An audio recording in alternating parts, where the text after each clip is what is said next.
everyone, it's Ashley and I'm here with the second part in a series of Dollar Tree Cricut DIY tutorials. In this video, I'll be taking you step by step through the process of making an easy farmhouse decor inspired spoon rest.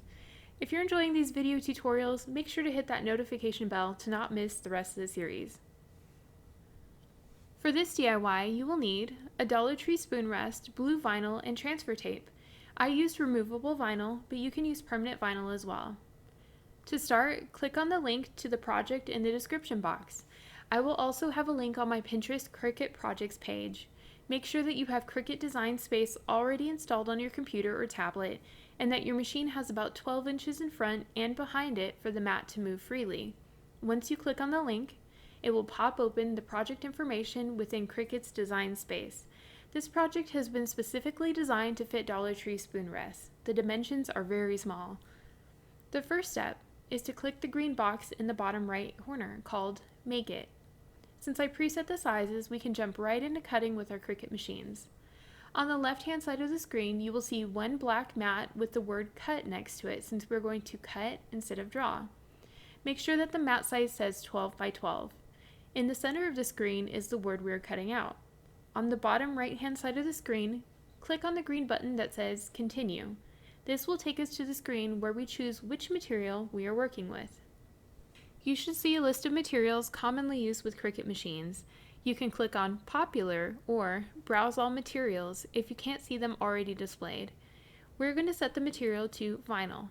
The next step is to load the tool in the machine and the mat with the vinyl. Side A is for using drawing utensils, side B is for cutting or scoring tools. For this project, check the machine on side B to make sure that the fine point blade is loaded. Then, once you've secured it into the machine, we will load our vinyl onto the mat. The machine will have a button that looks like an arrow flashing to indicate that it is ready to load. To load your mat, ensure it is clean. You can use a lint roller to remove any hair or lint. Then, line your blue vinyl up on the ruler lines of the mat.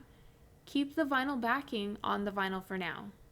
Arrange the vinyl aligned with the ruler lines on the top and sides and press it down smoothly. Now we're ready to feed the vinyl into the Cricut machine. Make sure that it runs underneath the tabs on either side by the rollers. Then, press the arrow button on the machine. This will load the mat into the machine for cutting. Then, the Cricut symbol will flash. This indicates it is ready to cut or draw.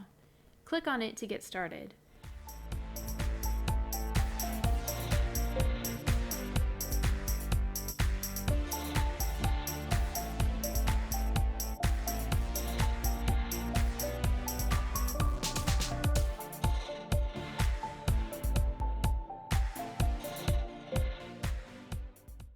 Afterwards, the arrow button will flash again. Press it for the machine to roll the mat back out.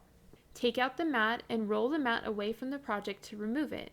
This will keep your materials from wrinkling. Take your scissors and cut around the outside of the word. The extra vinyl can be saved for future use. The screen within Design Space should show a check mark next to the top mat, showing that we've completed cutting out the project. Press the green Finish button on the bottom right hand side of the screen. Now we can decorate our Dollar Tree spoon rest. We're going to start by cutting a small piece of transfer tape. Cut it slightly larger than the vinyl word and set it aside for now.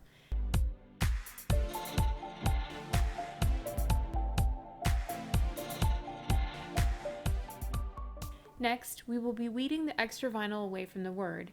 Weeding is similar to the idea of a garden where we make sure to remove whatever doesn't belong in our design. Start by peeling the vinyl away from the backing on a corner. We want to make sure that the word stays on the backing, but that the rest is removed. Working with small lettering can be difficult, so take your time and use weeding tools if you need a finer point. Make sure to remove any excess vinyl from inside the letters as well.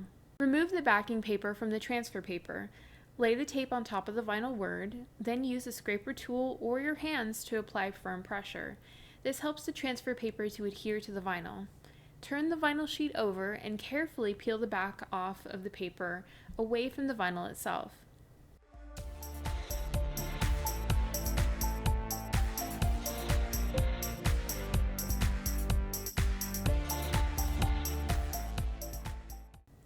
So now we're ready to apply the design. Center the word on the handle of the Dollar Tree spoon rest. Then, carefully place the word onto the handle. Taking your time and starting with one end will give you the best result. Apply consistent pressure to the vinyl to adhere it to the handle and peel the transfer tape off. You just completed a cute new addition to your home. Hi guys, I just wanted to say thank you for your support of this series. Make sure to subscribe if you haven't, like if you enjoyed the video, and hit that notification bell if you'd like to see more in this 5-part series. I have some really great DIYs that I'm very excited to show you, and I'll be back soon.